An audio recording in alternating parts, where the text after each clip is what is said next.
Students, যারা 2025-এ মাধ্যমিক দেবে তাদের জন্য আজকে টার্গেট সিরিজ, ঠিক আছে? এটা মনে হয় ডে 6 হবে আমাদের, তাই না? তো আজকে আমি কি করাবো সেটা তোমাদেরকে দেখো, দেখেই বুঝতে পারছো যে এটা পর্ষদের টেস্ট পেপার। কত নম্বর পেজ একবার তোমাদেরকে ক্লিয়ার করে দিই, 246। তো এই পেজের কিন্তু বিভাগ গয়ের অ্যান্সারগুলো আমাদেরকে আজকে করতে হবে। আগে কোশ্চেনগুলো দেখে নাও। স্থিতিশীল উন্নয়ন বলতে কী বোঝো? আদর্শ গ্যাস কাকে বলে? পার্থক্য কী? ঠিক আছে, গ্যাসের অণুর গতি উষ্ণতার ওপর কীভাবে নির্ভর করে? ওকে, এই দুটো অঙ্ক আছে, অঙ্ক দুটো করাবো। তড়িৎ চুম্বকীয় আবেশ সংক্রান্ত ফ্যারাডের সূত্রগুলো লেখো। চিনির জলীয় দ্রবণ তড়িৎ পরিবহন করতে পারে না, কিন্তু NaCl করে কেন? NaCl অণুর অস্তিত্ব নেই, ব্যাখ্যা করো। তো এই সমস্ত কোশ্চেনগুলোর উত্তর কিন্তু আমি আজকে নিয়েছি। তো চলো, তোমাদেরকেও কিন্তু রেডি করতে হবে। আমি তোমাদেরকে নিয়ে যাই ডাইরেক্ট উত্তরে। দেখো, প্রথম কোশ্চেন, আচ্ছা উত্তরগুলো কিন্তু পরপর আছে তা কিন্তু নয়, কিন্তু তুমি সব উত্তর এখানে পেয়ে যাবে। দেখো, উষ্ণতা এবং গড় গতিশক্তি। গ্যাসের অণুর গড় গতিশক্তি কে উষ্ণতার সাথে সরাসরি সম্পর্কিত। কে ইকুয়াল টু 3/2 KT, যেখানে কে হচ্ছে বোল্টজম্যান ধ্রুবক, কে হচ্ছে গড় গতিশক্তি, আর টি হচ্ছে গ্যাসের তাপমাত্রা কেলভিনে। তার মানে তাপমাত্রা বাড়লে গ্যাসের অণুর গড় গতিশক্তি বাড়ে, তার ফলে কি হবে? গতিও বাড়বে। অর্থাৎ উষ্ণতা বাড়লে গতি বাড়ে, উষ্ণতা কমলে গতি কমে। ওকে, ব্যাস, নেক্সট উত্তরে চলে যাব। আদর্শ গ্যাস ও বাস্তব গ্যাস কাকে বলে? যে সমস্ত গ্যাস সব অবস্থাতেই বয়েলের সূত্র এবং চার্লসের সূত্র মেনে চলে, বা PV = nRT মেনে চলে, তাদেরকে কি বলবো? আদর্শ গ্যাস। আর যারা মানে না তাদেরকে বলবো বাস্তব গ্যাস। ভালো করে পড়ে নাও, ঠিক আছে? পার্থক্য দেখো, এরা মেনে চলে, এরা মেনে চলে না। বেশ, আদর্শ গ্যাসের অণুগুলোর আয়তন খুবই নগণ্য, এদের আয়তনকে অগ্রাহ্য করা হয়। কিন্তু বাস্তব গ্যাসের অণুগুলোর আয়তন অগ্রাহ্য করা হয় না, এদের কিন্তু গ্রাহ্য করা হয়, কারণ হচ্ছে গিয়ে আয়তন আছে। আদর্শ গ্যাসের অণুগুলোর মধ্যে কোনো আকর্ষণ বল নেই, কিন্তু এদের মধ্যে আকর্ষণ বল আছে। আদর্শ গ্যাসের অণুগুলোর শক্তি বলতে শুধুমাত্র গতিশক্তিকে বোঝায়, কিন্তু বাস্তব গ্যাসের অণুগুলোর শক্তি বলতে গতিশক্তি প্লাস স্থিতিশক্তির সমষ্টিকে বোঝায়। ওকে, নেক্সট দেখো, স্থিতিশীল উন্নয়ন বলতে কী বোঝো? যে উন্নয়নমূলক কর্মসূচি গ্রহণের মাধ্যমে প্রাকৃতিক সম্পদের পরিমিত ও যথাযথ ব্যবহার, বর্তমান জীবনযাত্রার মনোন্নয়ন ও ভবিষ্যৎ প্রজন্মের জন্য প্রাকৃতিক সম্পদকে সুরক্ষিত করে মানব জাতির সার্বিক মঙ্গল সাধন করা যায়, তাকে স্থিতিশীল উন্নয়ন বলে। তার মানে সাস্টেনেবল ডেভেলপমেন্ট মানে হচ্ছে গিয়ে এটা এমন একটা পদক্ষেপ যার মাধ্যমে আমরা বর্তমান শক্তির চাহিদা তো মেটাবোই, কিন্তু তা বলে ভবিষ্যৎ প্রজন্মের জন্য শক্তি পুরো শেষ করে নয়। ঠিক আছে, ভবিষ্যৎ প্রজন্মের জন্য কিছু শক্তি আমাদেরকে বাঁচিয়ে রাখতে হবে, কারণ তারা যাতে ওই শক্তিকে কাজে লাগিয়ে নতুন কোনো শক্তির সন্ধান করতে পারে। ওকে, দেখো, স্থিতিশীল উন্নয়নের মূল উদ্দেশ্য, ঠিক আছে? স্থিতিশীল উন্নয়নের জন্য কী কী পদক্ষেপ আমাদেরকে গ্রহণ করতে হবে? প্রাকৃতিক সম্পদের সুরক্ষা, প্রকৃতিতে সম্পদের নিয়ন্ত্রিত ব্যবহারের মাধ্যমে প্রকৃতি এবং পরিবেশের ভারসাম্য সুরক্ষিত করতে হবে। শক্তির ভাণ্ডারের সংরক্ষণ, জীবাশ্ম জ্বালানির যথেচ্ছ ব্যবহারের মাত্রা কমিয়ে পুনর্নবীকরণযোগ্য শক্তির উৎসগুলির ব্যবহার বৃদ্ধির মাধ্যমে ভবিষ্যৎ প্রজন্মের জন্য শক্তির ভাণ্ডার সুরক্ষিত করতে হবে। বাস্তুতান্ত্রিক ক্রমোন্নয়, পরিবেশের সজীব ও জড় উপাদানগুলির পারস্পরিক সম্পর্ককে সুদৃঢ় করার মাধ্যমে বাস্তুতন্ত্রের সামগ্রিক উন্নতি সাধন করতে হবে। দেখবে ওখানে দুটো লিখতে বলেছে, তাহলে এখান থেকে তুমি যে কোনো দুটো লিখে দেবে, প্রথম দুটোই লিখে দেবে। ঠিক আছে, যে প্রাকৃতিক সম্পদের সুরক্ষা, শক্তির ভাণ্ডারের সংরক্ষণ, তাই না? এই দুটো পয়েন্ট তোমরা লিখতে পারো। দেখো, এরকম সেম টাইপের একটা অঙ্ক আছে, সেই জন্য আমি অঙ্কটাও নিয়েছি। বি ও সি বিন্দুর মধ্যে তুল্য রোধ নির্ণয় করো। খুব ভালো করে দেখো, বি আর সি বিন্দু মানে এই দুটোকে তুমি ফিক্সড রেখে দেবে, ঠিক আছে? এই দুটোকে চেঞ্জ করবে না। তার মানে কারেন্ট এইদিকে ঢুকছে, এইদিকে ভাগ হচ্ছে, এইদিকে ভাগ হচ্ছে, তারপর আবার এইদিকে কারেন্ট বেরোচ্ছে। তাহলে এই যে বর্তনীটা, এরা কিন্তু এই বর্তনীর সঙ্গে সমান্তরালে আছে, কিন্তু এই 2 আর এই 2 কিসে আছে? শ্রেণীতে আছে। দেখেই বুঝতে পারছো। তাহলে 2 আর 2 যদি শ্রেণীতে থাকে, তাহলে তুল্য রোধ আমি কি লিখতে পারবো? যে R1 সমান 2 + 2 সমান 4 ওহম। ঠিক কি না বলো? এবার তার মানে কি? তার মানে আমি এই দুটোকে তুলে দিয়ে একটা মাত্র 4 ওহম রোধ কিন্তু আমি এই 2 এর সঙ্গে কানেক্ট করে দিতে পারি। 2 2, দেখো ক্লিয়ার? এইটা 2, এটা 2। তাহলে এইবার বলো তো তুল্য রোধ কী হবে? তাহলে নিচের দুটো আবার কিসে আছে? শ্রেণীতে আছে। তাহলে 2 2 মানে এরাও হবে 4। তাহলে R2 সমান কী হবে? 4 ওহম। এবার এই 4 ওহম আর এই 4 ওহম কিসে আছে? সমান্তরালে।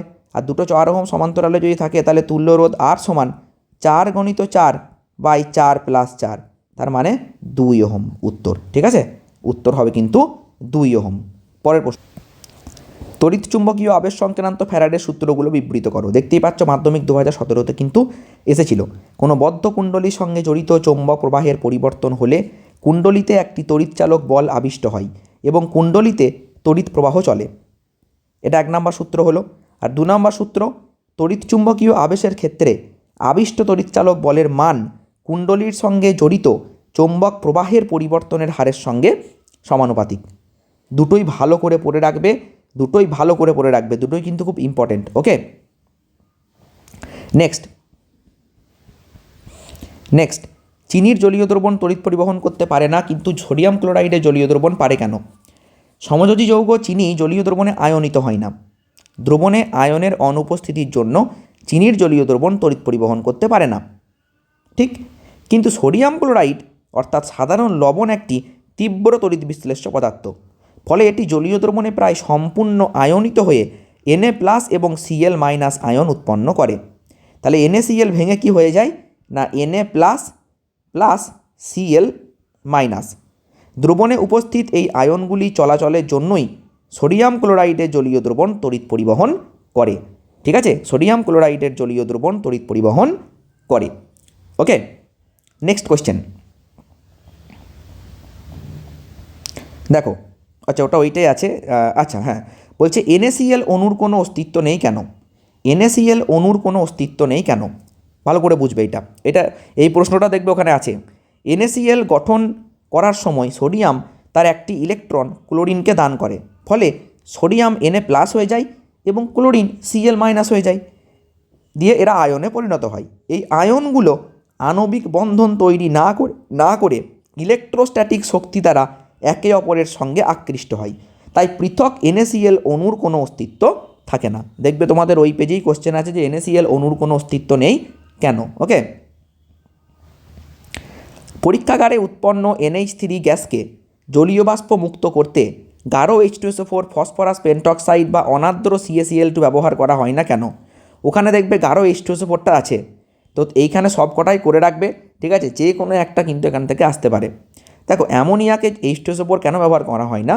কারণ অ্যামোনিয়া হচ্ছে একটা ক্ষারকীয় পদার্থ। গাঢ় H2SO4 ও P2O5 এর মতো আম্লিক শুষ্ক ক্ষারক পদার্থের সাথে বিক্রিয়া করে অ্যামোনিয়াম সালফেট ও অ্যামোনিয়াম ফসফেট উৎপন্ন করে।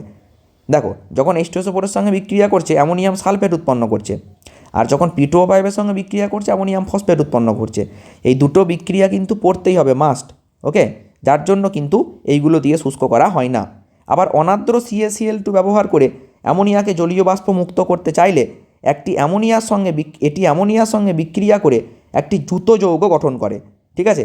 এই যেমন তুমি CaCl2 সঙ্গে যখনই বিক্রিয়া করে দেবে CaCl2.8NH3 উৎপন্ন করবে, ঠিক আছে। যার জন্য কিন্তু এইগুলো দিয়ে অ্যামোনিয়াকে শুষ্ক করা যায় না। ওকে, আচ্ছা, ওখানে দেখবে আর একটা প্রশ্ন আছে যে NaCl এর যখন তড়িৎ বিশ্লেষণ হয়, মানে সোডিয়াম ধাতু নিষ্কাশনের সময় তড়িৎ বিশ্লেষণের সময় ক্যাথোড এবং অ্যানোড বিক্রিয়া দাও। এই বিক্রিয়া দুটো দিতে হবে। তুমি NaClকে যখন তুমি তড়িৎ বিশ্লেষণ করবে NaCl এর Na+ আর Cl- আয়নে ভেঙে যাবে NaCl। Na+ কোথায় যাবে? NaCl এর একটা ইলেকট্রন ঘাটতি আছে, ও কোথায় যাবে? ক্যাথোডে যাবে। ক্যাথোডে গিয়ে একটা ইলেকট্রন নেবে, দিয়ে Na ধাতুতে পরিণত হবে। আর Cl- কী করবে? অ্যানোডে গিয়ে একটা ইলেকট্রন দিয়ে দেবে, দিয়ে কিন্তু ক্লোরিন গ্যাস উৎপন্ন করবে। এই বিক্রিয়া দুটো খুব ইম্পর্টেন্ট, ভালো করে প্র্যাকটিস করে রেখো, ঠিক আছে। ভালো করে প্র্যাকটিস করে রেখো বিক্রিয়া দুটো। ওকে, তারপরে সব আকরিকই খনিজ পদার্থ, কিন্তু সব খনিজ পদার্থ আকরিক বলা যায় না কেন? বিশাল ইম্পর্টেন্ট, ভালো করে পড়ো। প্রকৃতির মধ্যে ধাতব যৌগকে পাথরের মতো কঠিন অবস্থায় কখনো ভূগর্ভ বা কখনো ভূপৃষ্ঠে পাওয়া যায়। এই প্রাকৃতিক পদার্থগুলি হলো খনিজ। আবার যেসব খনিজ পদার্থ থেকে সহজ উপায়ে এবং সুলভে উচ্চমানের ধাতু নিষ্কাশন করা যায় তাদের আকরিক বলে। তাহলে কি না, আমরা যে সমস্ত খনিজ থেকে সহজে ধাতু নিষ্কাশন করতে পারবো আমরা তাদেরকেই কি বলবো? আকরিক, ঠিক আছে। এবার কি, আর এই যে প্রকৃতিতে ভূগর্ভ বা ভূপৃষ্ঠে যে সমস্ত যৌগকে পাথরের মতো কঠিন অবস্থায় পাওয়া যায়, যে সমস্ত ধাতব যৌগকে, তাদেরকে বলবো খনিজ। কিন্তু সব খনিজ তো আকরিক নয়। সব খনিজ থেকে তো আমরা সহজে লোহা নিষ্কাশন করতে পারবো না, বা সহজে অ্যালুমিনিয়াম নিষ্কাশন করতে পারবো না। তাহলে যেগুলো থেকে সহজে নিষ্কাশন করতে পারবো সেইগুলাই হচ্ছে আকরিক, যেমন বক্সাইট, চায়না ক্লে উভয়ই অ্যালুমিনিয়ামের খনিজ হলেও বক্সাইট থেকে সহজে ও কম খরচে উচ্চমানের অ্যালুমিনিয়াম নিষ্কাশন করা সম্ভব হয় বলে বক্সাইট হলো অ্যালুমিনিয়ামের আকরিক। অন্যদিকে প্রচুর পরিমাণে অ্যালুমিনিয়াম উপস্থিত থাকলেও চায়না ক্লে থেকে সহজে ও কম খরচে অ্যালুমিনিয়াম নিষ্কাশন সম্ভব নয়, তাই চায়না ক্লে অ্যালুমিনিয়ামের আকরিক নয়। একই কারণে আয়রন পাইরাইটস আয়রনের খনিজ হলেও আকরিক নয়। তাই মনে রাখতে হবে, তাই না? ক্লিয়ার? তাহলে এই বক্সাইটও খনিজ, চায়না ক্লেও খনিজ, কিন্তু যেহেতু বক্সাইট থেকে খুব সহজে আমরা নিষ্কাশন করতে পারছি অ্যালুমিনিয়ামকে, তাই এই বক্সাইটকে আমরা কি বলবো, যে অ্যালুমিনিয়ামের আকরিক। ওকে, সুতরাং বলা যায় সব আকরিকই খনিজ পদার্থ, কিন্তু সব খনিজ পদার্থ আকরিক নয়। আচ্ছা, তারপরে এটা ওই প্রশ্নটাই আবার রিপিট হয়েছে, ওই যে গলিত NaCl এর যে বিক্রিয়াটা দিয়েছি এটা। ওকে, নেক্সট কোয়েশ্চেন কী আছে দেখি। গঠনগত সমবায়বতার একটি উদাহরণ, বা এই দেখবে তোমাদের এই কোয়েশ্চেনটা দেখবে ওখানে আছে, এটা দেখেছো মাধ্যমিক 2008 এসেছিল। C2H6O আণবিক সংকেত বিশিষ্ট যৌগের কতগুলি গঠনগত সমবায়ব সম্ভব? দেখো কতগুলো সম্ভব দেখিয়েছে, দেখো এই সংকেত বিশিষ্ট দুটো গঠনগত সমবায়ব সম্ভব। একটা হচ্ছে দেখো ইথাইল অ্যালকোহল CH3CH2OH, আর একটা ডাইমিথাইল ইথার, ঠিক আছে? একটা CH3CH2OH আর একটা হচ্ছে ডাইমিথাইল ইথার CH3OCH3।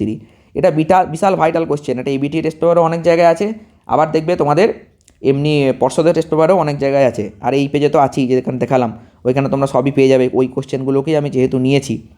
ওকে, তো চলো এইগুলো রেডি করে নিও, পরের ভিডিওতে আবার দেখা হবে, ততক্ষণ বাই।